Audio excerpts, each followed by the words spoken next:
pertanyaan simple berikutnya adalah seberapa penting sih kita punya vokal director, punya vokal stylist atau vokal coach di dalam sebuah produksi musikal. Ya. Sampai jeduk-jedukin kepala tembok. Bunuh saja aku, begitu sudah ada. bunuh aja. Nah, berapa penting? Sangat penting. Menurut pengalaman ya, dan aku belajar juga dari Kak Ubit, vokal director itu lebih tanggung jawabnya lebih besar. Jadi kekuatan vokal itu ya jadi sangat penting. Tanpa harus pakai kurikulum yang kaku Iya, itu. iya, Kan iya. sebenarnya kan kita sedang sharing Iya, ilmu. iya. Kan sekolah sendiri kan Tapi ya, ya itu- artinya kan belajar lah Iya, intinya, iya. bukan gedung. Masalahnya ada orang yang memang punya bakat jadi guru, Ya. ada yang tidak. Dari situ aku ini mungkin agak politis ya. Aku merasa kita ini beragam ya. Kalau kita percaya pada keragaman Indonesia, Iya. ya udah kita harus menghargai berbagai teknik dan gaya nyanyi itu. Di situ aku mungkin dibully banyak orang, tapi aku merasa enggak, ini jalan gue di sini.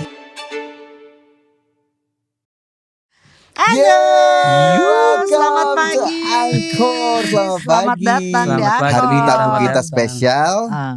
Gimana Kenapa ya? spesialnya? Gitu dong. Selalu kalau ketemu sama ibu ini bawaannya pengen.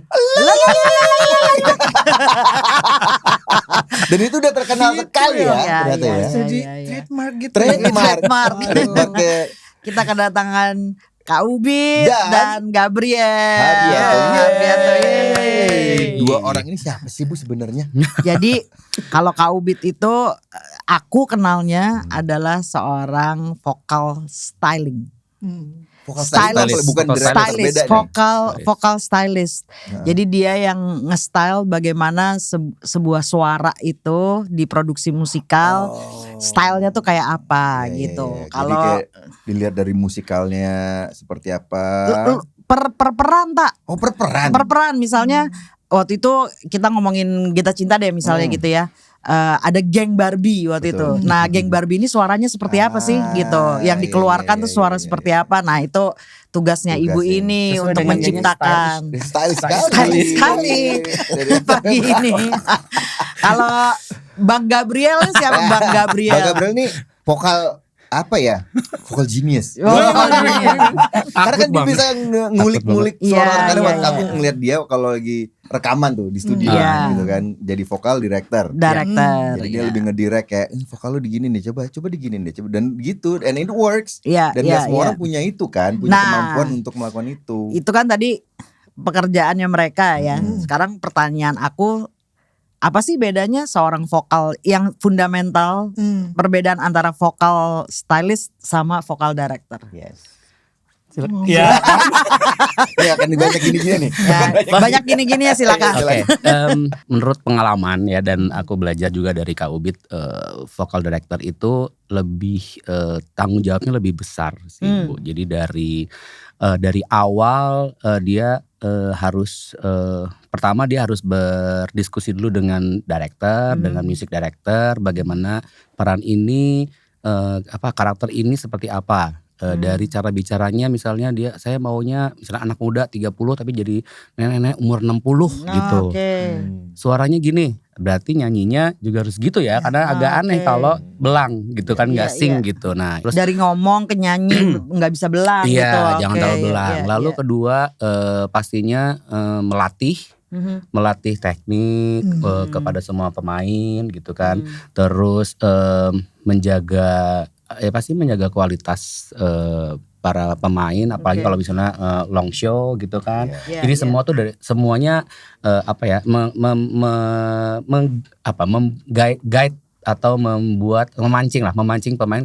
Oke, interpretasinya seperti ini, ekspresinya jadi banyak sebetulnya yang harus dijagain dari 0 sampai sekian yang nggak Iya, bisa iya, dibatasin ya gitu. Iya, iya. Terus karena kalau aku melihat sih seperti itu. Kalau vokal stylist tuh lebih kepada kayaknya lebih gini. Kalau misalnya ya nggak tahu ya kalau BT bener nggak nih. Misalnya nih udah ketemu sama pemain atau orang deh yang memang sudah bisa nyanyi, udah lagi nggak ngurusin masalah intonasi, masalah control pitch, masalah dinamika udah jadi nih orang. Oke, di styling seperti ini. Jadi kalau udah cara kerjanya mungkin ya bedanya cara kerjanya. Jadi mungkin lebih yaudah styling vokal yuk. digini-gini ya. Jadi si orangnya juga udah punya semua gitu, udah mumpuni lah kira-kira. Nah, kalau vocal director tuh lebih kayak yuk pelan-pelan yuk gini, vocalizingnya gini. Lebih banyak yang harus dikerjakan lah kira-kira gitu ya. Berarti Betul. lebih fundam. Kayak gitu ya Kak Ubit. Iya. Jangan iya aja. Cari garis besar, ya betul, bahwa vocal director itu bertanggung jawab atas keseluruhan sebuah produksi musikal ya. Kita ngomongin musikal ini, terutama karena yang kita bicarakan hari ini kan musikal ya. Teater musikal lebih persisnya. Ya, vocal director itu di setiap genre teater musik mungkin sedikit berbeda. Kalau di teater musikal, tapi pada dasarnya sih sebetulnya pekerjaannya yang seperti sudah Gaby bilang tadi, bertanggung jawab atas karakterisasi tokoh melalui suaranya gitu kan. Itu kan mengikuti naskah, ya naskah apa yang ada di sebuah produksi tersebut gitu. Lalu berdiskusi dengan sutradara sebetulnya. Dengan sutradara tentu saja juga dengan penulis naskah ya. Penulis naskahnya. Sebetulnya tokoh seperti apa ini yang ingin dibangun kan gitu kan. Nah, itu tugasnya vocal director ya membentuk itu kan sebetulnya. Nah, perbedaannya dengan vocal stylist, vocal stylist itu sebenarnya bagian dari vocal director. Dia bisa satu orang, tapi lebih baik juga dua orang. Kalau dia satu orang bisa pada akhirnya, karena gini, kan kita sekarang di Indonesia ini kan sedang banyak menggarap musikal yang berbasis cerita-cerita lokal. Nah, jadi konteksnya mesti disesuaikan gitu kan. Misalnya cerita dari Makassar gitu. Ya harus ada cara bernyanyi secara Makassar. Sebetulnya logat di sana. Apalagi waktu itu back to back, waktu pertama Kita Cinta itu Jakarta pada tahun segitu. After that kita ketemu lagi di Laskar Pelangi yang Melayu, Belitung ya. Belitung. Itu beda banget tuh ya. Betul, mesti ya seperti orang main film kan. Di setiap karakter mesti akan mengikuti ya. Dia tidak bisa menjadi dirinya sendiri kan. Kira-kira gitulah. Tapi emang jago banget sih Kak Ubit, sumpah. Wah, parah. Jadi waktu Din ya, Din itu kan akapela. Iya betul. Jadi kekuatan vokal itu ya jadi sangat penting. Karena nggak ada perbantuan lain. Hanya vokal saja. Diapain ya? Pikir wah, kalau nanti Kak Ubit datang mati nih anak-anak. Secara dia dari juga Aceh. Jadi kan ngerti banget. Jadi ngerti betul lah ya si Cut Nyadin ini seperti apa lah dialek Acehnya. Galau tak? Dia dengan simpel coba diganti T-nya. Jadi semua loh. Beda banget. Sesimpel itu ya. Sesimpel itu. Bisa sesimpel itu ya Kak ternyata ya. Kalau fokus stylist itu seperti itu. Jadi biasanya bisa dikerjakan. Awal-awal sih saya kerjakan sendiri tuh. Di Laskar Pelangi sama G-Boy ya kan. Di Kita Cinta ya sama G-Boy juga kan sebetulnya. Tapi itu bisa juga dipisah supaya juga hasilnya bisa lebih bagus aja lah ya.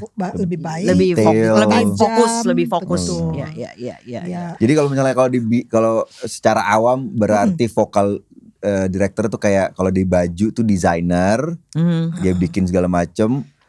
Vokal stylist ya stylist. Iya, kayak misalnya pakai baju, pakai scarf deh. Gitu. Simple scarf tiba-tiba jadi sebuah yang beda lagi. Oke. Ya, yang penting tadi juga vokal stylist sudah percaya bahwa masalah teknis sudah selesai. Nah, masalah teknis tugasnya vokal director. Nah, ditambah juga mungkin di subnya adalah ada vocal coach juga. Betul. Tapi kalau seiring berjalan itu aku rasa ya seorang vocal coach itu belum tentu ya. Ada yang bisa menjadi vocal director atau vocal stylist. Ada juga yang udah hanya sebatas itu vokal dan gitu. vokal Tapi biasa coach. ya, dan pun begitu sebaliknya ya vokal. Tapi biasanya vokal director tuh tanda kutip sudah harus bisa semua aspek gitu tuh. Jadi udah mappingnya udah lebih lengkap gitu ya. Tapi memang belum sampai level detailnya mungkin ya gitu ya. Pokoknya dia udah tahu. Oke. Ya itu tadi kata Kak Ubit sebetulnya bisa didouble kerjanya, tapi kalau misalnya dipisah akan lebih fokus lebih, jadinya. Di awal-awal kan saya kerjain semua sendiri. Iya. Sampai jeduk-jedukin kepala ke tembok. Bunuh saja. Begitu sudah ada. Iya, begitu sudah ada yang yang bisa menangani itu, lebih baik ada satu orang yang betul-betul mengamati semua. Oke. Nah, Kak, gitu. Pertanyaan simple berikutnya adalah seberapa penting sih kita punya vokal director, punya vokal stylist atau vokal coach di dalam sebuah produksi musikal? Seberapa penting itu? Apakah memang menjadi sebuah keharusan bahwa ada pekerjaan ini atau ada bagus, enggak ya udah gitu. Ada music director mungkin dia aja yang ngerjain. Gitu. Ya itu satu lagi. Jadi selain kepada sutradara, sebenarnya vocal director juga bekerja sama dengan music director. Karena interpretasinya itu kan juga kita dapatkan dari music director juga gitu. Nah, berapa penting? Sangat penting. Jadi saya selalu membandingkannya itu dengan produksi film. Di film itu selain sutradara itu ada banyak coach. Nah, mereka tidak menyebutnya sebagai director ya. Tapi ada director juga kok. Jadi ada departemen yang mengurusi misalnya casting director ya kan. Selain casting juga ada acting director ada kan. Jadi sebetulnya mirip sih. Jadi sangat penting kalau ceritanya mau dicapai sedemikian rupa pada satu pemahaman tertentu ya mesti ada. Pendidikan apa atau skill apa yang diperlukan oleh seorang vocal director atau vocal stylist? Yang diperlukan, maksudnya kalau kita ngomongin bakat, secara G-Boy kan pemain ya.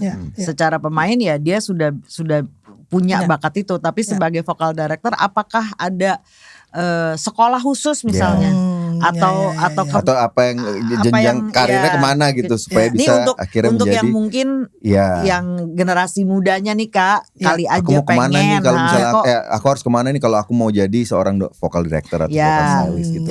Boleh cerita nggak? Boleh. Agak banyak sedikit. Sebetulnya saya tidak percaya dengan belajar itu hanya di sekolah formal.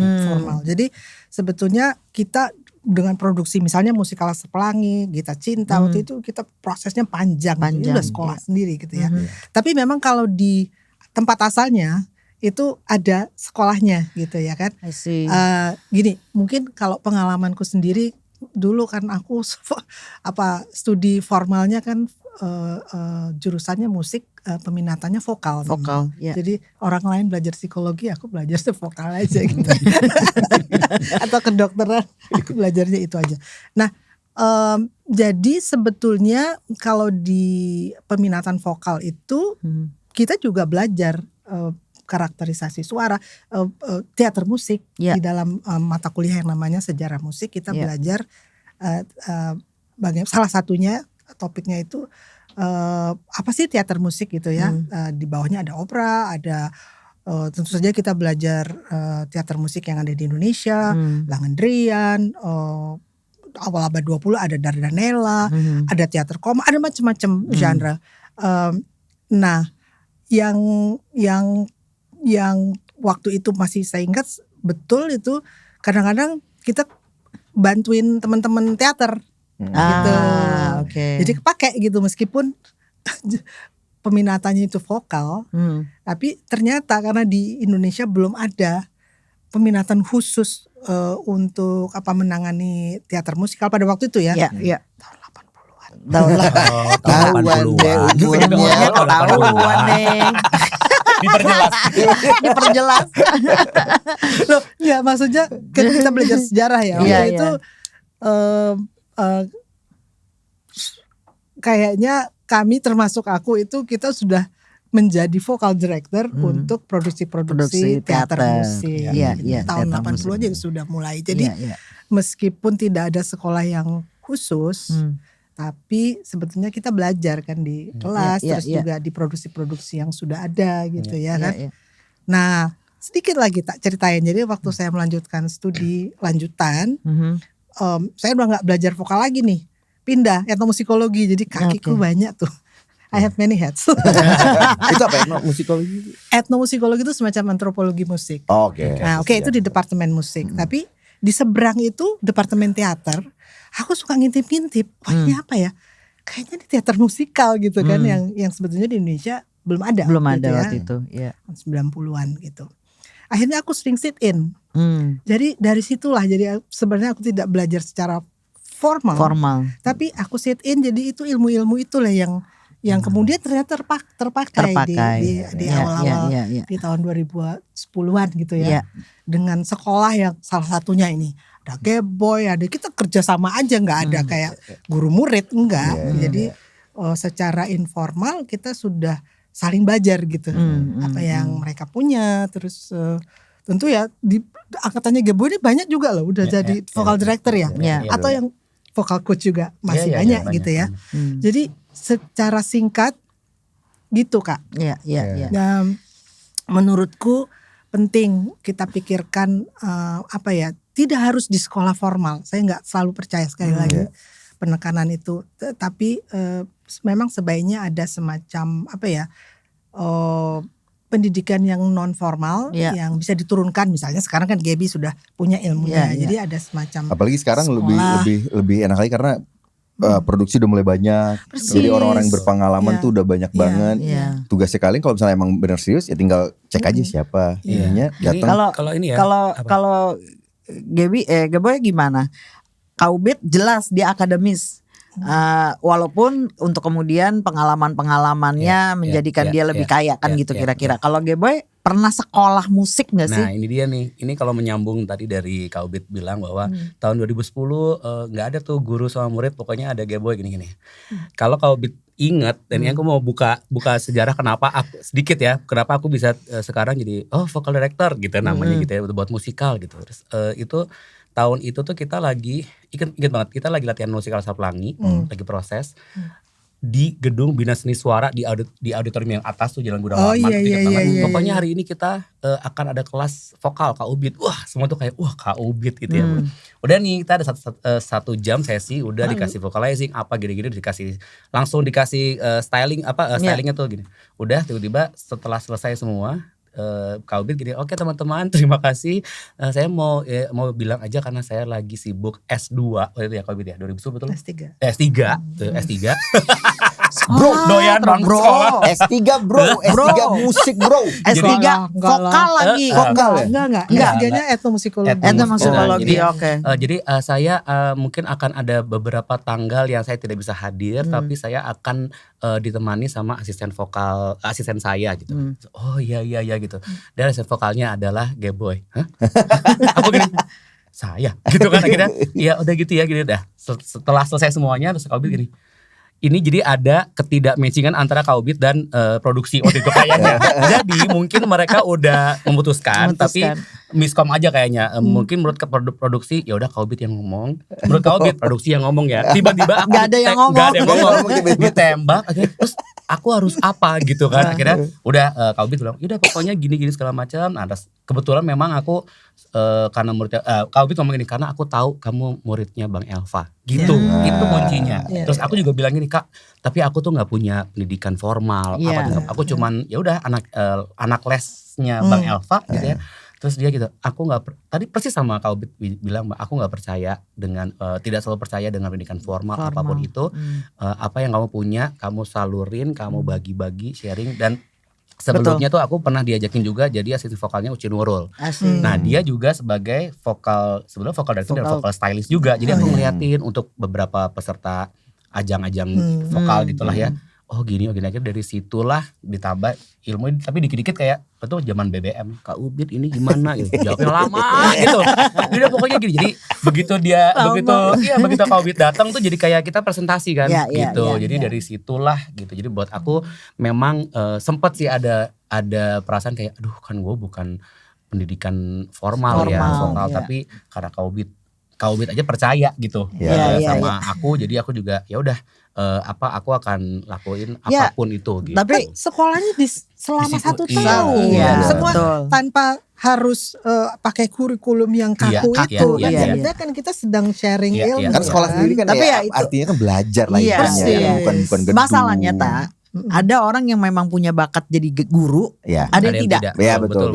Mau sepintar apapun, mau sejago apapun nyanyinya, tapi kalau nggak bisa ngajar, ya nggak bisa ngajar. Mentransfer ilmu tuh skill beda lagi tuh. Itu ya kalau kemarin kita bahas faktor X ya itu nggak pernah tahu juga kan.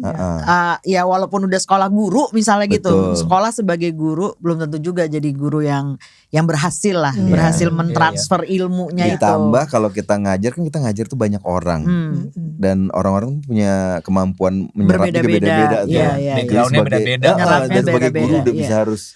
Nah itu berat sih. Jadi guru tuh mesti kemampuan ini emotional intelligence itu mesti agak di atas ya. Kalau di musikal Laskar Pelangi tingkat kesabarannya. Karena sama anak-anak. Yang sabar yang ini. Yang polisi lah, yang bad guy-nya udah aku banget. Ini good cop bad cop ya. Oke. Tapi aku selalu ingat di produksinya kita juga sama kan, itu kan sekolah sebenarnya. Apalagi karena itu pertama. Kita sadari betul tentu ada loh, kita nggak bisa bilang nggak ada yang sekolah formal loh ya, Dea, terus JJ kan itu sekolah formal, tapi later on gitu ya. Tapi pada tahun-tahun itu ya kita belajar sama-sama aja, kita sharing. Betul, Kak, aja. Itu aku rasain banget karena Gita Cinta di tahun 2009 itu show-nya 2010, kita mulai prosesnya di 2009. Aku baru pulang banget itu. Kakak baru pulang banget. Iya kan. Ini baru sadar bahwa bisa nih bikin musikal. Ada talentnya. Baru menyadari itu bahwa di Indonesia, tuh khususnya di Jakarta, ada talent yang bisa menjadi aktor musikal lah gitu pada saat itu. Tapi emang bego banget. Secara produksi ya bego banget. Kita belajar bareng-bareng. Kita belajar bareng gitu. Udah kalau ternyata nggak jalan yang ini, nggak apa-apa belajar gitu. Tapi apakah untuk Kak Ubit sendiri pertama kali jadi vokal stylist tuh di produksi musikal yang mana, Kak? Sebenarnya kan saya mulai dari vocal director dulu. Sejak kuliah itu sudah yang tadi aku cerita ya. Jadi dengan teman-teman departemen teater itu kalau mereka bikin produksi, kalau ada nyanyiannya pasti minta tolong bisa minta tolong ini sama mahasiswa nih, karena dosen juga minta. Jadi gak dibayar ya pasti. Boro-boro project thank you. Boro-boro project thank you. Ya jadi nasi kotak lah. Aku merasa mulai menjalani proses vocal directing itu ya sejak 80-an akhir lah ya. Wah, sudah lama sekali. 80-an akhir. Mula-mula sih guru vokal ya, tapi setelah belajar di Taksbud ya, di IKJ ya, dulu saya belajarnya S1-nya di Institut Kesenian Jakarta. Kita saling belajar, jadi acting kayak gitu, acting teater. Ya kita sharing, kalau di teater musik ya nyanyian itu ya mesti deliver pesan kan gitu, atau satu ekspresi tertentu gitu kan. Si karakter juga harus mengikuti karakter yang ada di dalam naskah kan gitu. Gak bisa mau-maunya sendiri kan. Itulah tugasnya vocal director yang tadi. Kalau 80-an akhir tuh berarti pas kalau lagi yang lagu Mon itu jadi vocal director juga sendiri atau ada vocal director yang penyanyinya? Jadi buat Gen Z ada ini yang muda-muda nih mungkin nggak tahu juga Emon itu siapa ya. Jadi bisa diterangkan sedikit ya Tak, bahwa di tahun 80-an itu ada acara radio judulnya Catatan Si Boy. Ya, sebut radionya adalah dari Radio Prambors. Nah ini tuh dijadiin film, hits banget. Dijadikan film. Nah, salah satu karakter di Catatan Si Boy itu adalah Emon namanya. Emon ini adalah sahabatnya si karakter utama, Boy. Nah, ada lagunya Emon. Dan soundtrack itu dinyanyikan oleh kakak kita. belum waktu itu belum begitu. Tapi kembali ke vocal director kan, Geboy tanya apakah ada vocal directornya? Ada. Waktu itu yang directing aku langsung music directornya Mas almarhum Yongki Suwarno. Oh, Yongki, Mas Oh, Yongki. Suwarno. Jadi kita pun sebagai vocal director ketika ketika rekaman atau tetap harus ada vocal directornya lagi. Harus. Gitu, Karena kan kita nggak dengerin suara sendiri gitu ya. Jadi apakah karakterisasi tokoh yang sedang kita nyanyikan benar gak ini kan? Aku biasanya nyanyi. Untuk menjaga koridornya lah ya. Koridornya Kadang-kadang kita kan, apalagi kalau misalnya udah yang sekarang nih sering banget kayak gitu-gitu. Ada riff and running itu padahal kayak musikal lurus aja gitu. Harus sibuk. Harus sibuk. Vokalnya sibuk banget kalau sekarang. Justru si vokal director tugasnya kayak enggak usah. Iya, tergantung naskah kan sebetulnya. Ya, ngikutin naskah. Kalau ada tergantung aransemen musiknya juga. Oh, terus ada fakta yang menarik tentang Kak Ubit. Apa? Sempat divonis bahwa suaranya akan hilang. Oh iya, itu wah. Itu gimana seorang penyanyi, vokal director tiba-tiba?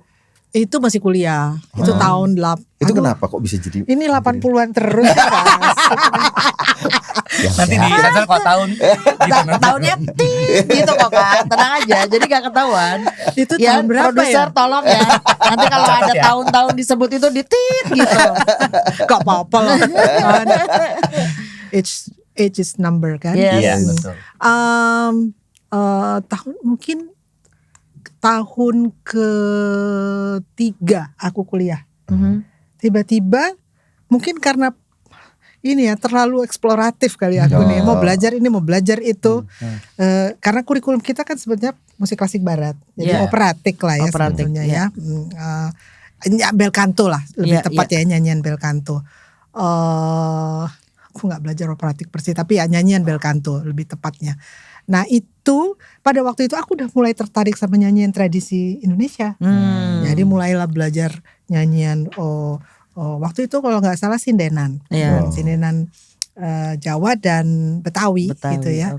Ya kan itu harus placementnya kan berbeda kan ya. Nah pagi-pagi tiba-tiba aku merasa ada yang aneh gitu. Bangun tidur nih. Bangun tidur. Ternyata mungkin aku kena virus. Jadi kena virus ditambah lagi dengan upaya untuk mengolah berbagai teknik gitu ya, campuran antara bel canto dengan yang Nusantara itu rupanya aku mengalami semacam nodules gitu di pita suara gitu ya. Diperiksa lah ke terus dosen atau guru vokalku bilang kayaknya kamu istirahat dulu deh gitu. Karena untuk nyanyi klasik nggak bisa waktu itu, ya kan? Nyanyi klasik itu punya standar tertentu. Sebenarnya itu ada kurang baiknya. Setelah itu aku kurang merasa, aduh kok nyanyi klasiknya kok membatasi kita ya gitu ya. Dari situ semakin aku menjauhi musik klasik. Mohon maaf. Nyanyi klasik teruskan saja, tapi ini konteksnya untuk saya sendiri. Akhirnya aku mulai merambah atau menjelajahi atau mendalami nyanyian tradisional. Itu buat aku cara untuk akhirnya ketika mulai ada teater musikal, balik lagi kita harus ke situ ya. Itu menjadi modalku untuk memahami Makassar tadi, Melayu, memahami mungkin Papua gitu ya, mungkin Aceh yang kayak Din gitu dan lain-lain. Jadi blessing in disguise. Jadi ada nodules, aku sakit, tapi sebetulnya jalan untuk aku keluar dari nyanyian bel canto. Aku tidak membenci bel canto, tentu aku masih mendengar, masih menyanyikan. Tapi aku merasa bukan ke situ jalannya karena terlalu membatasi ya. Kita ya umur segitu kan rebels ya. Lagi pengen coba-coba. Kirain karena waktu itu lagi eksperimen ini screamo. Gitu. Oh ya, I did. Wow. I did. Really? Ya. Scrolling apa segala macam itu. Jadi growling. Karena nyanyian Nusantara itu luar biasa kayaknya. Jadi dari situ aku ini mungkin agak politis ya. Aku merasa kita ini beragam ya. Nyanyian kita beragam. Kok kita nyanyi cuma satu arah gitu? Enggak lah. gitu kan. Kalau kita percaya pada keragaman Indonesia, ya udah kita harus menghargai berbagai teknik dan gaya nyanyi itu. Di situ aku mungkin dibully banyak orang, tapi aku merasa enggak, ini jalan gue di sini. Betul. Gitu loh Kak. Nah, G-Boy.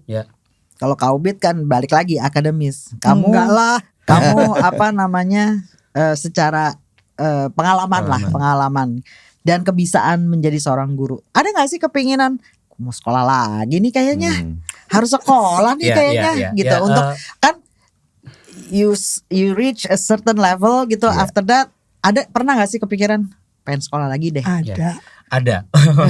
Itu ada. Sempat juga dulu ngobrol sama Kak Ubit juga kan. Ini tapi ya gitu ya, balik lagi. Balik lagi pada saat tepatnya di 2010 itu Laskar Pelangi itu kan kita nggak nyangka ya Kak Ubit bisa berlangsung selama 3 tahun gitu. Main terus gitu kan, show terus gitu. Nah, di saat itu tuh kayak ngelihat Kak Ubit begini terus menghadapi orang banyak dengan background yang berbeda-beda, anak kecil tuh kayak aduh, ini kayaknya gue udah harus ini lagi deh, mengasah lagi gitu ya, apa yang pernah aku dapatkan. Terus aku ngajar juga memang sebelumnya, terus akhirnya sekarang ngajar lebih di dunia yang beda lagi gitu. Oke, mau belajar tapi akhirnya terkalahkan sama gini. Aduh, ini kayaknya lagi banyak kerjaan. Lagi banyak kerjaan. Gak bisa nyambi ya, gak bisa nyambi soalnya. Udah pasti, dan kalau misalnya belajarnya di luar negeri gitu ya, kan pasti harus ngambil harus tes bahasa Inggris tuh TOEFL dulu apa gitu segala macam. Terus nanti kalau udah, atau enggak usah di luar negeri deh, misalnya di Indonesia aja, di Jakarta. Nanti ada beberapa waktu yang aku gak bisa ambil pekerjaan. Akhirnya karena udah mungkin ya hubungin 2-3 kali gak bisa, akhirnya ya udah orang lain jadi udah tergantikan kan gitu. Jadi akhirnya untuk menyiasati itu aku ambil les vokal gitu. Jadi karena aku juga Bang Elva tuh selalu ngomong bahwa kamu bayangin aja kayak pisau tuh dipakai terus lama-lama nggak tajam kan, jadi harus diasah dulu. Jadi sama tuh kayak kamu udah mungkin tanda kutip kebanyakan ngajar, kebanyakan ngatur orang gini gitu. Kitanya jadinya lupa. Jadinya akhirnya waktu belajar lah. Mungkin karena kamu juga sebagai pemain mau nggak mau itu keasah ya Boy. Jadi aku menyiasatinya udah deh nggak usah harus sekolah gitu segala macam. Aku belajar aja, les vokal aja, dan request ke gurunya bahwa aku mau tekniknya aja, jadi nggak usah harus nyanyiin lagu apa, yang penting tekniknya aja. Dia terus dia bilang bosen tapi nggak apa-apa. Aku bilang karena tapi sekolah untuk vokal sendiri itu di Indonesia itu ada banyak. Udah mulai banyak. Kalau dulu ada Bina Vokalia. Bina Vokalia lah. Ini sekolah formal atau yang mana nih? Kalau Bina Vokalia itu apa? Beda dong. Kalau Bina Vokalia itu bukan formal, itu les. Itu yang gue lakukan gitu. Elvas, itu termasuk les juga. Erwin Gutawas Music School itu IKJ, IKJ, UPH gitu. Itu mulai banyak ya. Binus nggak ada kayaknya. UNJ ada. UNJ itu apa, sarjana pendidikan biasanya. Betul. Apa mereka kalau misalnya orang mau masuk nyarinya apa kalau itu? Berarti ke musiknya. Musik dengan ini vokal. Minatan vokal. Ya, major vokal. Majornya vokal. Oke. Jadi kalau untuk tempat les vokal banyak yang ada yang udah ada yang private juga, ada yang memang di satu private ke rumah juga bisa ada. Iya, tapi itu vokal latihan vokal, les vokal. Tapi guru-gurunya bagus-bagus loh, karena mereka juga lulusan sekolah formal ya. Apalagi sekarang banyak yang lulusan sekolah-sekolah dari luar juga. Betul, banyak dan sebetulnya. Mulai pulang ini mulai kayak setahun 2 tahun yang lalu. Banyak. Luar biasa. Jadi di akhir 2000-an, 2020-an itu banyak berdatangan ke sini pulang dengan lulusan graduate dari luar negeri yang memang majornya sudah musical. Betul. Ada yang directing, ada yang writing, ada yang musik, ada yang vokal gitu. Jadi ya sudah mulai banyak sih. Nah, kalau misalnya G-Boy pertama kali banget itu Laskar Pelangi disuruh jadi vokal director. Terus apa yang lo kerjain, Boy? Kan lo ngah-ngoh gitu kayak enggak lah. Jadi tiap hari kan kita diskusi. Iya. Jadi aku tuh pertanyaan ke situ, tapi aku menyelip dulu. Sebenarnya kita tiap hari diskusi Kak. Jadi sebenarnya aku punya semacam struktur yang tidak aku perlihatkan pada Geboy. Nanti karena kalau dikasih lihat struktur dia langsung betul. Jadi struktur yang sudah dibuat diam-diam disimpan, dia semacam silabus. Hari per hari ya gini ya. Jadi momen ada pas lagi ada Kak Ubit tuh adalah momen misalnya gini, Kak Ubit besok datang nggak ada gitu, kayak langsung kayak malamnya tuh tidurnya tenang kayak bisa ada Kak Ubit, karena maksudnya kan aku juga harus belajar dari Kak Ubit. Iya betul. Lalu aku melihat karena kamu juga sebagai pemain di sana ya, gitu. Betul. Aku melihat Kak Ubit tuh lagi pada saat ngelatih gitu ya, pada saat vocalizing aja gitu ya, itu juga aku harus cari ilmunya gitu ya, harus cari tahu. Terus nanti pada saat styling juga gitu gimana. Nah, siang biasanya kita stylingnya. Betul. Begitu Kak Ubit setelah ada momen Kak Ubit nggak ada tuh aku harus melatih teman-teman ini. Ya udah pasti vocalizing tiap hari ya tiap hari Bu kita vocalizing ya gitu. Ada mungkin setengah jam lebih lah gitu ya, 40 menit gitu. Habis itu kan selain harus styling kan kita juga harus belajar harmonisasi di pecahan yang ada yang diberikan sama Mas Erwin Gutawat itu kan gitu. Jadi aku harus melatih mereka tanpa adanya skor. Ingat nggak ada kali Dipo ya? Ya orang kita nggak ada yang bisa baca. Saya nggak ada skornya gitu. Seingat aku tuh nggak ada not baloknya karena waktu itu Mas Erwin tuh gini. Ini Gap ada lagu ini gitu. Aku yang jadi vokal guide-nya untuk ini suara pecahannya gini. Ini gini. Atau kadang-kadang nanti kita ada lagu baru nih, aku enggak sempat bikin guide-nya. Mas Edi coba bilang, "Pokoknya bagian ini notnya ini ya, ntar lo kembangin sendiri." gitu. Ntar tanya Kak Ubit. Kak Ubit, "Iya oke." Jadi ya udah aku bertugas untuk latihan dulu, melatih harmonisasi dulu, baik anak-anak, baik yang dewasa, nanti stylingnya Kak Ubit. Itu vokal aransemennya dari MD. Dari MD, tapi MD itu benar-benar cuman kayak gitu based on contoh aku gitu ya. Tapi ntar outline-nya gitu. Nanti misalnya bagian yang ini bagian yang ref ini lo gue maunya gini ya, bikin paralel tapi ntar ada yang sustain panjang gini-gini. Gue kan yang kan akhirnya coba dulu gini Mas, gini gimana ya, yang ini dia paling gini Mas Erwin tuh kayak yang ini notnya kesini aja karena gue chordnya kesini. Oke gitu. Jadi aku banyak banget belajar di situ momen itu. Ya itulah tak indahnya musikal production.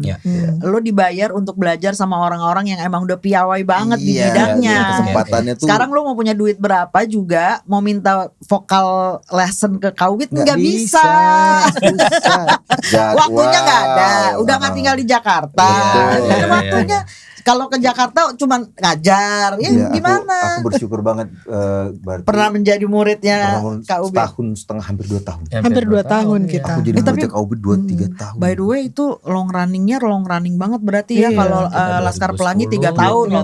Belum ada loh musikal yang runningnya 3 tahun. Kita ke Singapura. Terus kita jadi Wahana jadi Wahana Ancol.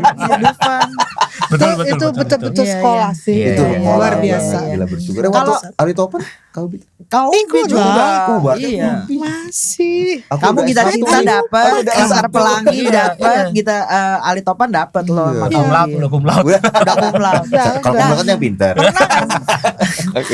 Pernah nggak sih dapat murid yang tadi kan Geboy kan kalau dari vokal director tuh ya udah diberesin lah segala-galanya gitu, baru dikasih ke vokal styling kira-kira gitu. Tapi pernah nggak sih dapat yang benar-benar nol? Pernah, sering. Terus apa yang harus dikerjakan Kak? Nah, itu mereka biasa ngomongin Ibu, aku harus ngelatih lumba-lumba nih. Lumpa-lumpa. Yang harus dilakukan pertama kali kita berdoa ya, memohon kesabaran hati. Tapi nggak mungkin 0-0 banget lah. Artinya gini, secara bakat sudah ada, tapi secara teknik dia nggak ngerti apa-apa. Geboy bilang head voice apaan gitu kan, nggak ngerti gue. Kalau gitu. aku biasanya gini, Kak Ubit tuh mengajarkan aku untuk misalnya ada bahasa-bahasa musik, bahasa vokal gitu ya, yang ya sesimpel dinamika, crescendo, Nah, apa gitu. Itu gue sampai hari ini nggak tahu istilah-istilah itu nggak Jadi tahu. Kak Ubi tuh waktu itu kayak udah maksudnya kita bikin bahasa. Bahasa pakai bahasa Indonesia. Kita bikin bahasa sendiri untuk membuat semuanya paham gitu ya. Nah, sebelumnya juga karena aku juga bertanya Bang Elva, jadi dia juga ngomong gitu, udah pakai aja caranya supaya orang-orang yang nggak ngerti jadi ngerti gitu. Jadi boleh ada yang ini nanti di sini rubato apa gitu. Udah deh, nggak usah pakai gitu-gituan. Kecuali lo ngomongnya sesama yang mengerti gitu ya. Ini kalau yang backgroundnya udah beda-beda, gitu. Including gue nggak ngerti awalnya orang bilang head voice.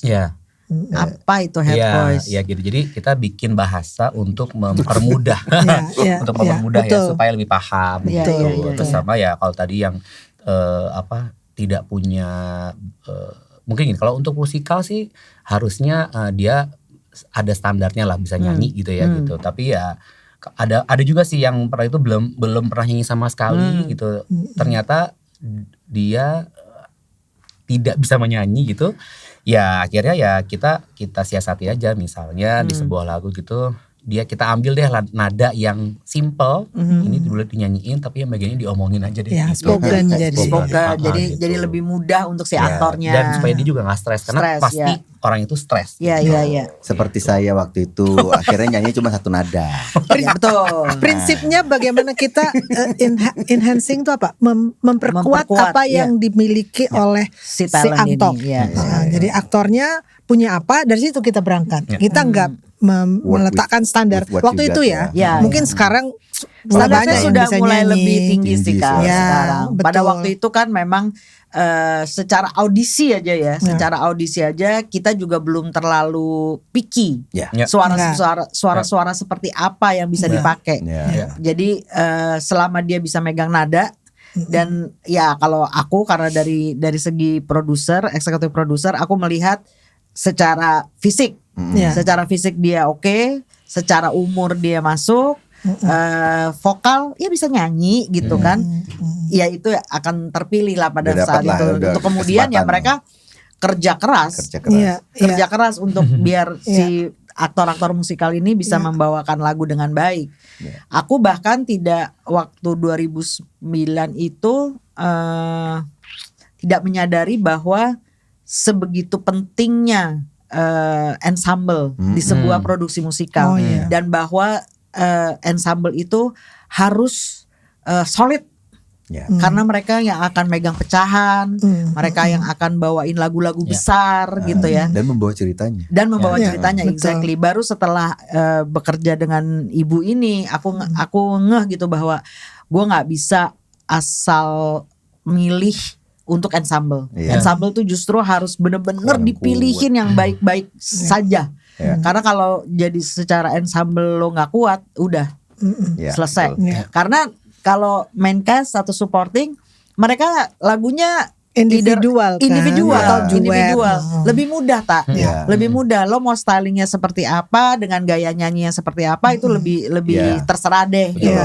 Tapi ensemble tuh harus kedengeran satu suara, harus blend gitu kan. Apalagi kalau sudah akapela ya kayak gitu. Saya ada kiri kanan, kok beda semua nih suaranya. Suaranya mana ya? Boleh tambah gak Kak? Boleh. Sebetulnya kalau buat aku itu justru kelebihannya di Indonesia. Jadi kita punya ciri sendiri. Kita bukan kopiannya West End atau Broadway. Jadi kita membentuk memang teater musikal Indonesia itu turunannya Broadway and West End gitu ya. Tapi kita bisa membayangkan satu hari ada ciri teater musikal Indonesia itu seperti ini yang nggak ada di tempat lain gitu. Jadi misalnya warna suara gitu, atau ornamentasi, atau gaya menyanyi gitu. Itu sesuatu yang menurutku itu patut dipelihara gitu, bukan disamarkan gitu. Karena kalau aku pernah mendengar teater musikal dari Brazil, di Brazil itu rasanya nggak, bahkan mereka memainkan Chicago kalau nggak salah. Tapi aku ada merasa ada warna Brazilnya gitu loh. Iya, itu kan asik banget kan. Itu keren sih kalau udah punya ide. Kemarin Chicago yang dibawain sama Atpro. Oh, aku nggak nonton ya. Itu menyenangkan Kak. Jogja. Jogja sekarang sih. Dia dari kampung sekarang. Deso. Aku merasakan itu Kak. Ada ya. Karena mereka dialognya tetap dalam bahasa Indonesia. Oh, very good. Oh, nice. It was very nice. Jadi lagu memang masih pakai bahasa Inggris, tapi begitu mau spoken, dialog dan lain-lain itu semuanya dalam bahasa Indonesia. Jadi rasa Indonesianya kental. Dan yang nonton juga akan lebih ngerti. Masuk gitu. Enggak, itu keren, tapi masukku juga bahkan di musik dan gaya nyanyinya itu ada diselipin somehow ada sedikit ya, nggak harus jadi tradisional, bukan itu maksudku, tapi ada ciri tertentu yang kita merasa ini beda gitu dengan yang West End, dan Broadway. Ya, tahu ini mungkin sudut pandang itu musikolog begini ya. Waduh, berat. Kak, untuk kemudian Kak Ubit yang paling berkesan dari sekian banyak produksi yang Kak Ubit udah pernah kerjain, yang paling berkesan apa Kak? Dan kenapa? Oh, aku tidak pernah melihat ada satu unsur gitu ya. Buat aku setiap produksi itu selalu aku menemui tantangan yang berbeda, menemui keunikan yang berbeda. Jadi tergantung sih. Jadi tergantung naskahnya, tergantung tadi siapa yang castnya siapa aja. Jadi sebenarnya kalau sebagai vocal director dan stylist itu tantangannya bagaimana tadi enhancing atau memperkuat cast yang sudah dipilih oleh casting director, oleh produksi gitu, dan ya kita kan ya sudah ini yang ada, kita bekerja dengan yang ada. Betul. Jadi nggak kok gini ya, nggak gitu. Jadi buat aku tantangannya justru di situ. Kalau waktu aku cerita tadi di sekolah di sana semuanya udah gitu. Buat aku mudah banget gitu membentuk karakterisasi tokoh itu. Kok tekniknya udah tinggi-tinggi gitu kan ya. Tapi justru di situ, wah ini tantangan gue lumayan nih gini ya. Jadi buat aku di situ Kak, di mana kita yang sebenarnya mengadaptasi ya satu tradisi tertentu dari tempat lain, ya itu yang kita coba adaptasi dengan kultur kita yang ada di sini, dengan cara kita sendiri gitu ya. Di situ sih menurutku. Jadi nggak satu persatu. Sama aku juga nggak bisa tuh kayak saya lebih favorit yang ini, lebih paling sedikit dari segi tantangannya lah Boy. Tantangannya kalau tantangan kita pernah melalui bersama Bu. Betul. Jadi waktu itu ada setelah minum dulu Kak. Ada drama musikal Timun Mas. Oke. Gitu. Tantangannya, kenapa aku bilang tantangan, karena aku sebagai vocal director juga sebagai pemain bener-bener ditantang untuk gini. Kalau yang ensemble sih nyanyi biasa ya gitu. Cuman aku mendapat tantangan, aku selama 2 jam show aku harus menjadi seekor burung hantu yang tidak ada dialog pada cuman sedikit gitu ya. Seluruh nyanyiannya hanya kuku. Itu aja gitu. Gue gini, Gabriel Harfianto dipakai cuman kuku doang. Ini gimana sih? Tapi justru Iya. Itulah. Jadi tantangan. Jadi pada saat itu kan sutradaranya Mas Rama. Lalu ada Mas Mehmet tuh habis dari acting coach. Itu tuh sampai dia gini, sampai berkali-kali ngomong gini, aku tuh masih belum tega melihat kamu sebelumnya karena jadi gali. Sekarang kamu jadi suara seekor burung hantu. Nggak apa-apa Mas. Aku tuh waktu itu aku juga nggak tahu kenapa aku jarang. Karena beliau Arya. Oh iya. Aku juga diproduksi itu. Lupa apa? Dia. Timun Mas juga ya ada ya. Tapi nggak terlalu. Kita berdua. Iya. Aku cuma gini. Cuma yang aku pikir cuma gini aja. Di Arya. Benar. Aku benar-benar mikirnya gini. Kak Ubit aja mau jelek gitu ya. Mau jelek mau jelek gitu. Ya udah deh gitu. aku lebih jelek boy. Aku merasa pada saat lagi latihan biasa tuh emang agak aneh, agak awkward kayak, woi gue manusia terus jadi gitu Ki. Udah, Pak, begitu udah dengan kostum dan segala macam baru tuh kayak baru berasa. Oh ya ini gue udah hantu segala macam. Itu sih yang paling berkesan karena tantangan. Nah, aku mau tanya sama Kak Ubit nih. Kak Ubit kan lebih sering menjadi vocal stylist atau vocal director atau whatever gitu. Tapi pernah di salah satu produksi aku, Kak Ubit jadi pemain. Lentera di tepian. Iya. Jadi ibunya main cast. Iya. Itu kalau harus milih Kak, mendingan mana? Jadi pemain atau jadi vocal director? Depan layar atau belakang Depan layar atau belakang layar? Kalau untuk itu aku merasa kayaknya aku lebih baik di belakang layar. Padahal bagus banget. Tapi enggak, sebenarnya aku tuh suka, karena aku sebenarnya kan juga performer ya. Performer mungkin tidak untuk teater musikal yang seperti teman-teman ini. Aku lebih off Broadway sebenarnya. Jadi pernah kan kita, siapa yang nonton apa aku off Broadway? Aku pernah nonton Kak Ubit di Tan Malaka. Oh, Tan Malaka. Ya, itu kan ya apa namanya gaya dia. Itu kan juga teater musik kan sebetulnya. Betul. Di Lentera di tepian itu kan aku dikasih kebebasan untuk mengimbuhkan sesuatu yang yang berasal, nyanyian yang berasal dari Sumatera Selatan kalau nggak salah. Waktu itu kita sepakatnya gitu kan. Betul. Ibu ini kan direkturnya ya kalau nggak salah ya. Music director Tanta. Asisten director. Kamu yang jadi director sutradara ininya. Aku yang jadi sutradara panggungnya. Iya. Nah, itu aku lebih nyaman. Jadi sebetulnya bukan karena gaya nyanyiku, tapi melekatkan kepada karakterisasi vokal yang terkait dengan naskahnya kan. Betul. Jadi aku merasa ini kayaknya naskahnya nih dengan kostum yang seperti itu. Jadi kalau nyanyiannya biasa rasanya dia lepas nanti. Nggak nyambung. Iya betul. Di atas perahu gitu ya. Jadi ini bagus pertanyaan Kamea, karena sebenarnya menyanyi apapun tuh mesti kontekstual, kayak kita ngomong gitu ya. Di kelas kita ngomong bahasa Indonesia yang baku itu yang standar, tapi kan kalau relax ini kan kita nggak mungkin pakai saya tidak mau kan, nggak mungkin ya. Jadi nyanyi itu juga mesti bergantung sama konteksnya sih. Jadi panggung itu sangat kontekstual. Iya. Ini ada pertanyaan dari narasumber sebelumnya. Apakah 10 tahun setelah ini masih bisa melihat dirinya berkarya di musikal, Pak Gebi?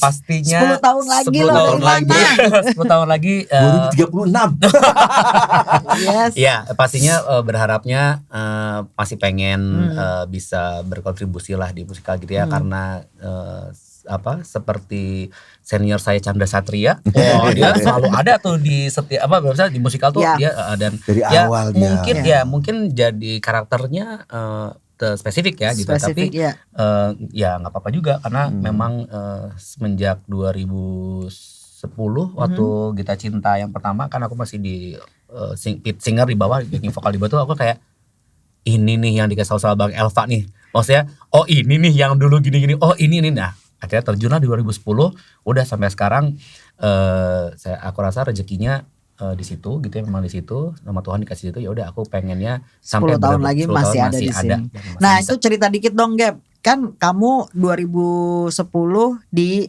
Music Speed sebagai, nah ini balik lagi karena pada waktu itu masih baru banget bikin. Secara vokal anak-anak aktor musikalnya belum kuat, jadi kita juga perlu bantuan. Sabar. Jadi kita masih butuh backing vokal pada waktu itu, dan Gebo ada di situ. Setahu gue setelah itu dia ketemu Bang Elva dan dia dimarahin. Betul. Iya, dimarahin. Kenapa kamu ada di bawah situ? Kenapa kamu nggak di atas sana gitu? Karena pertanyaan gue Gap, untuk kemudian tahun 2013 kamu ada di atas sana. Bang Elva masih ada nggak pada saat itu? Ada. Jadi 2000 MLP pertama kan kita kan mainnya Desember ya 2010 sampai Januari 2011. Itu tuh aku sebetulnya udah jadi kayak pas keterima di musikal Salpanya tuh kayak oke, aku udah SMS Bang Elva itu. Bang, saya main di musikal Pelangi gini. Terus yaudah selamat ya latihannya gitu, nanti kalau bisa abang nonton gitu. Nah di saat itu tuh udah mulai sakit. Gitu. Akhirnya di show hari Selasa kalau nggak salah, aku lupa hari yang maksudnya hari terakhir deh kita, aku lupa hari terakhir banget tuh, Selasa apa Senin itu tuh aku sudah memesan tiket untuk beliau, istrinya dan anak-anaknya. Berapa nih gitu, 5 tiket, oke. Tiba-tiba hari tanggal 9 Januari kalau nggak salah, itu hari Jumat atau hari Sabtu, tiba-tiba saya dapat berita bahwa Bang Elva udah nggak ada. Itu tuh rasanya kayak pokoknya dia nangis di belakang panggung gitu, lagi show yang matinnya tuh, tiba-tiba sadar udah di ruangan, nggak pingsan sih, cuman kayak mungkin ada orang yang aja gitu udah kesana sekarang kayak lo black out aja gitu. Iya, kayak wah ini nggak ada nih. Terus pas sadar tuh ada anak-anak kelas pelannya, anak kecil yang memang les di Elvas juga, itu kayak boy gitu. Nah akhirnya saya cuman bener-bener sedihnya tuh kayak banget nungguin, katanya mau nonton ini, gua udah begini nih gitu. Jadi ya udah dari situ cuman bisa ya udah pokoknya segala ilmu yang aku dapat dari Bang Elva udah aku pakai aja deh. Kalau kita gitu. Selama ini dari tadi ngomongin Elva itu Elva Sesoria ya. Betul gitu. Itu harus lengkap. Harus lengkap. Jadi, terus pas 2013 aku jadi galih di Cita Cinta. Itu aku setiap mau curtain call di samping, di leg sebelah kanan sama Bu Mea selalu meluk nangis karena ingat. Waktu itu Bang Elva duduk di situ gitu ya, terus selalu mana abang tunggu kamu ya di atas panggung gitu. Jadi ya udah nggak bisa ngeliatin, cuman aku ya ininya spiritnya aja aku bawa gitu. Iya. Itu Gabriel sebagai seorang pemain musikal. Nah biasanya ada satu pertanyaan dari narasumber ke aku. Silakan. Sebenarnya kan kita kan sedang membentuk sebuah ekosistem ya kan. Industrinya mungkin ya menurut hematku belum terlalu, sudah tumbuh tapi kan belum terlalu berjalan dengan seperti apa yang kita bayangkan. Betul. Ya, seperti yang kita mungkin inginkan, kita inginkan. Kita tidak perlu membandingkannya dengan West End dan negara Broadway, asalnya itu. Tapi menurut kami ya, apa sih yang hal yang mungkin masih bisa kita lakukan ya untuk memperbaiki atau membentuk si ekosistem ini semakin baik yang mungkin yang tadi. Apakah kita perlu membentuk semacam ciri Indonesia atau apa yang menurut kami yang penting kita lakukan? Ya, kalau sekarang Kak, karena banyak komunitas kan, komunitas yang membuat rumah produksi jadinya ya, which is bagus banget. Akan tetapi balik lagi, mungkin ya itu tadi, datang sebagai seorang aktor musikal, bakatnya ada tapi tidak diasah gitu. Jadi dan karena musikal mau nggak mau harus ngomongin uang, begitu uang menjadi kendala, lalu dipakailah manusia-manusia ini yang belum siap sebetulnya sebagai seorang aktor musikal. Tapi karena keterbatasan dana, mau nggak mau jadi begitu gitu kan, karena belum adalah bantuan jadi politik nih. Belum adalah bantuan dari negara untuk urusan itulah. Mungkin memang negara kita juga ya memang belum ke kesenian lah, mereka masih harus ngurusin pendidikan, kesehatan dan lain-lain gitu. Kemarin itu ada undangan dari Farah Labita, dia kayaknya mau bikin ini sebagai ngumpul-ngumpulnya komunitas musikal, which is bagus banget menurut aku dan harus diteruskan. Macam-macam programnya. Mungkin kalau kemarin kita tuh sempat bikin program workshop di sekolah yang mana dari kampus ke kampus ya, ada program musikalnya gitu Kak. Nah, aku berharap pelatihan yang seperti ini itu ada terus supaya ekosistemnya terbangun dan menjadi lebih secara standar menjadi lebih baik. Dan akhirnya kalau standarnya sudah lumayan baik, orang yang nontonnya bisa lebih kritis mungkin gitu. Jadi tidak terlalu mudah untuk disenangkan hanya dengan misalnya panggung yang megah. Iya, betul. Gitu. Tapi memang doyan musikal karena mendengarkan cerita yang baik, cerita lokal yang baik, dan dieksekusi dengan baik gitu. Ya itu kita memerlukan banyak sekali, kalau menurut aku harus banyak banget kelas-kelas, mau hanya kelas vokal, kelas acting, kelas memperkaya diri sendiri aja dari segi talentnya. Dari produksi itu memang kitanya secara produksi harus bareng duduk dan menentukan standar. Oke, standarnya seperti apa? Kita kan sekarang udah ada yang namanya Festival Musikal Indonesia. Ini udah hampir tahun keempat atau kelima gitu ya dikerjakan. Peminatnya banyak sekali, penontonnya banyak sekali. Tapi yang bisa ikut di dalam FMI nggak terlalu banyak, Kaubit. Kenapa? Balik lagi keterbatasan dana. Jadi memang bagus sekali ininya, niatnya bagus sekali untuk bikin Festival Musikal Indonesia. Akan tetapi memang harus ada bantuan dari pemerintah. Balik lagi ke situ lagi. Karena nggak bisa juga produksi dihargai terlalu murah sampai kemudian takutnya lelah. Iya. Boleh tambah gak Kak? Iya.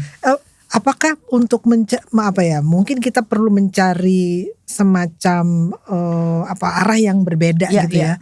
Kan selama ini kan produksi selalu besar-besar gitu. Apakah kita mungkin juga bikin produksi yang kecil-kecil, yang company-nya kecil? Itu sebetulnya terjadi di Festival Musikal Indonesia, Kak. Jadi ada beberapa panggung. Nah, panggung-panggung kecil-kecil ini tuh potensinya tuh gede banget sebetulnya. Untuk dipertontonkan gitu ya. Tapi ya itu karena keterbatasan macem-macem, kurang percaya diri. Kurang percaya diri sama ya keterbatasan dana, balik lagi keterbatasan dana gitu untuk mempertontonkan itu dari yang kecil-kecil menjadi sesuatu yang besar, karena potensinya sih ada banget, Kak. Cuman aku merhatiin dari FMI itu masih minder lah gitu, masih minder untuk main di gedung yang kapasitasnya lebih besar gitu. Ini yang aku pikir harus dipupuk secara komunitas, harus sering ketemu, ngobrol, saling bantu juga untuk supaya ekosistemnya jalan gitu. Ya mungkin juga venue-nya kan gak harus venue yang besar-besar. Venue-nya tidak harus yang besar-besar, akan tetapi produksinya tuh harus mumpuni gitu. Oh harus ya. Tapi venue sendiri pun mau besar mau kecil enggak, yang ada cuma di Jakarta masalahnya. Itulah. Betul. Salah satu yang harusnya dibantu juga tuh venue mungkin di kota-kota besar di luar Surabaya, Jakarta kayak Surabaya, Bandung, Medan. Kita waktu itu ke Bandung aja nggak ada.